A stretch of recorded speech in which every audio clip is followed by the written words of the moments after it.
Hey, what's up guys, Dustin here, Adam Off-Road. In today's video, we're going to be installing a 2-inch hitch receiver on the back of this Overland trailer build. This is going to be a perfect solution for those who have a Lowe's utility trailer that are looking for a simple bike rack solution, a recovery point, or even a small little cargo for extra storage. So without further ado, let's get to work.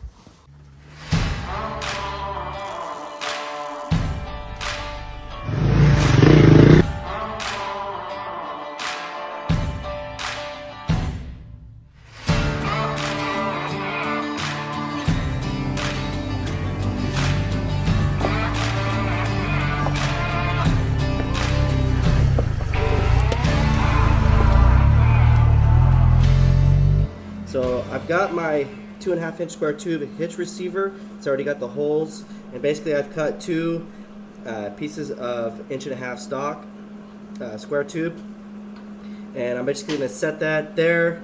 Pretty simple. And then I've had some scrap material. This is 3/16 wall, 3-inch, and basically I'm just going to use that as gussets on the sides. And then once I burn these two together, burn it into here, then I'll come behind and then we'll tie it all in together, and that should be pretty solid up against this piece of 1/4-inch tube. And then this right here on the back side will tie into another cross member in the back. And I really don't plan on putting that much weight on this setup. Like I said, just maybe a bike or even two, a bike rack or a small little game cart. That's pretty much it. Very light, less than 80 pounds. So I'm gonna go ahead and start burning this together, and I'll come right back.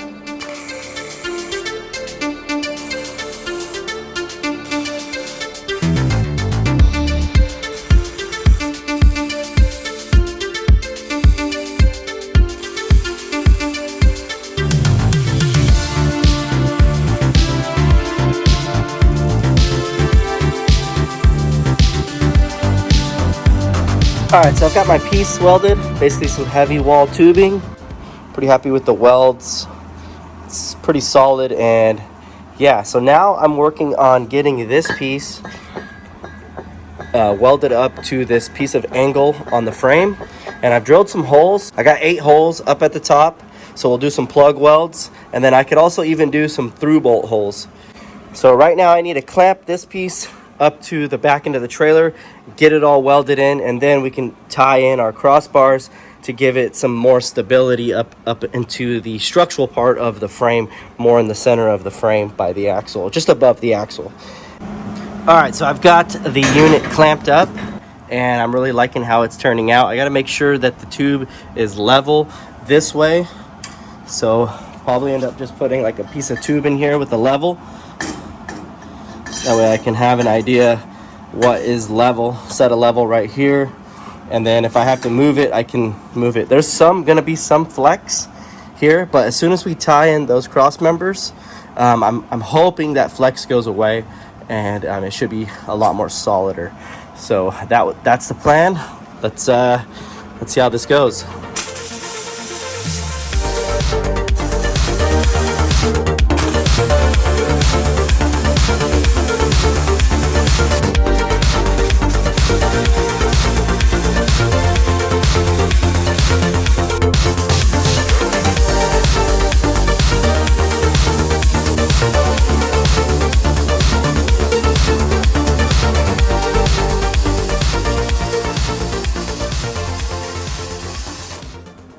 Alright, so here it is. I've got the 1.5-inch tube basically tucked up underneath this piece of angle iron, and then I've made some fillet welds, about 3 on this side, 3 on this side for the bottom, and then I've also drilled some holes. I've got a hole here and a hole here for through bolts, just a little bit of added security. You'll see that when we go ahead and bolt this on after I get it all done and painted. Right now it's drying.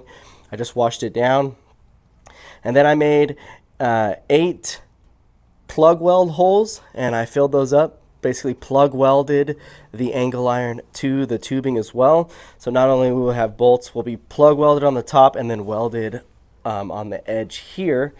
And then, like I was saying, I have the 2x1 and the 1.5 by 1.5 tube in the center. So I've got the crossbar tied into the tubing for the middle of the frame, and on this side too, into the middle of the frame, and then that 1.5-inch tube that we kind of already built in. Now I'll take you onto the side, and so you guys can see right over here the lighting is pretty dark. It's getting pretty bad. It's getting dark, but you can see the channeling right here up close. That is going to be for just to make it more rigid.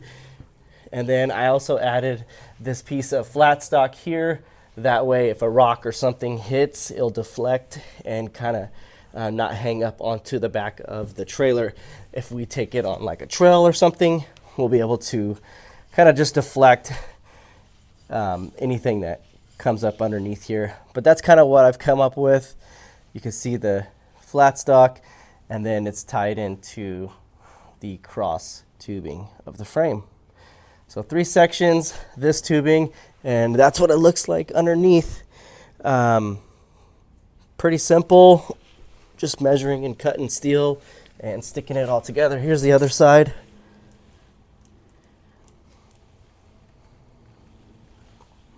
And I'm pretty happy with the way it come out. I'll get this thing in the light. I'm gonna paint it right now. I'm gonna be using this 2X satin black. I use this paint a lot. I love this paint. It actually does, I really like the finish on that. And then I spent the money and got me a good painter's mask. So I'm gonna go ahead and paint this all up, and then in the morning time we'll come right back to it and I'll show you guys what it looks like. We'll install the light back on, and then we'll put those through bolts like I was telling you, and then I'll be able to hook up the hitch hauler. I'll share that with you, and then a couple bikes too. So that's the plan. So I'll see you guys in the morning.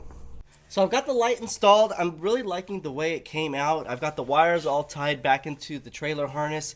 I've got a nice good ground, and I've got it all sheathed and everything protected. So I'm really liking how the light came out. Now earlier on, I pre-drilled some holes. We talked about that earlier, some 3/8 holes. I'm going to be installing some 2.25-inch length 3/8 16 bolts, and just for some added security, some mechanical fastening, just something that's not fusion welded. And I'm gonna have those 2 bolts going down from the top, and I've got some nylocks, and just to have a little bit of peace of mind, you know, security as far as mechanical fastening that tubing as well as welding to that piece of angle. So I'm gonna go ahead and just tighten this up, and then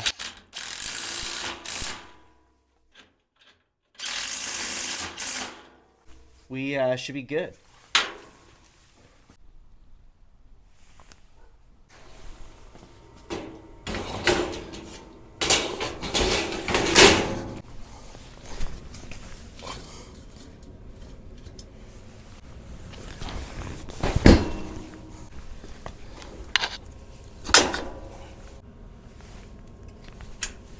All right, so there you have it. I've got my bike rack on the back of this thing, and I'm just holding up myself, and yeah, this thing's pretty solid, and I think it's gonna be perfect for two bike bike rack. Just got to be mindful of how much weight you put back here, because as this thing's bouncing, it's basically torquing off, and it could also affect the ride quality. You don't really want too much weight behind the axle. You want it more in the front. So I wouldn't really have this like really heavy in the back. I don't want a lot of weight back here. As long as I can somewhat offset that up in the front on the tongue side of the trailer. 2 bikes is not going to be a big deal. And then also I'll show you the game cart that I plan on hooking onto the back of this.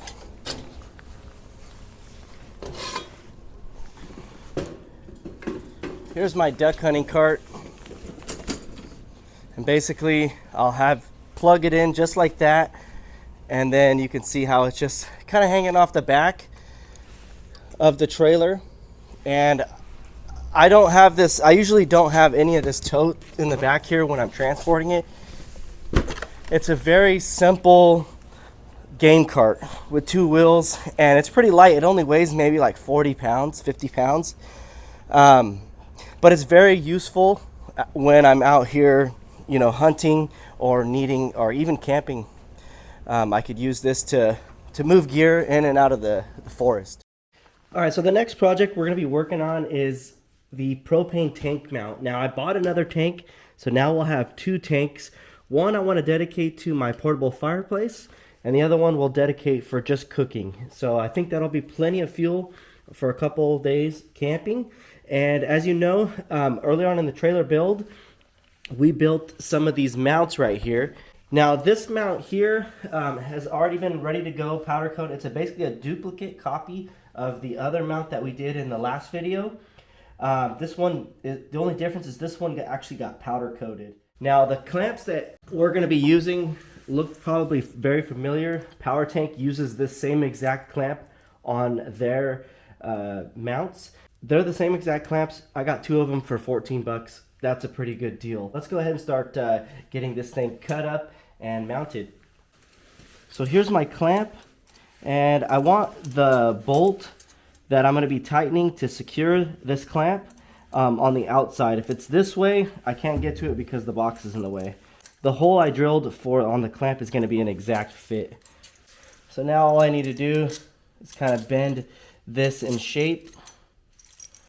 And I've got my nylock 1/4-20 and a grade 8 washer with a grade 8 bolt and a washer as well. You could probably use a large fender washer, give you a little bit more surface area, but I think this should be sufficient enough. And then I'm just going to slip it through the bolt and the clamp through the other side. Get this side installed, and then get my nut and my washer installed. And then I'll take my wrench on the back, and then we'll tighten this down. Perfect. And then I'll kind of just bend this out a little bit to give the shape of the tank. And then we'll go ahead and set the tank in. Just like so. Make sure it's real nice and level. Make sure that the tank is setting on the rest. And then I could tighten up this nut with my impact. And that's really secure. That is not going anywhere. And then I'll just have the secondary safety strap right here, which is probably not going to be needed, but better safe than sorry. And there you have it, the complete install of the cylinder. I think this 2.0 version is going to be much more stronger than the first tank mount that I built. It just needed a little bit of updates, and I think we have a really solid mount that doesn't break the budget. These mounts for these tanks can get really expensive, 100, 150 bucks. This was literally some scrap metal, drilling some holes, and then the most I had to pay was about $14 for 2 of these clamps. And I needed 2 of them anyways for the other tank. So I'm really happy with the way this is set up, and I'm really excited to get this thing out there on the trail. Let me turn you guys around and show you guys the finished product. Guys, that's pretty much gonna wrap it up for the end of the video. I hope you guys like the install, and I think it's gonna be an awesome little DIY project for you guys. Just a couple ideas that I'm sharing. You don't have to do it exactly this way, but I think you guys get the idea. You guys all have a good day. We'll see you soon.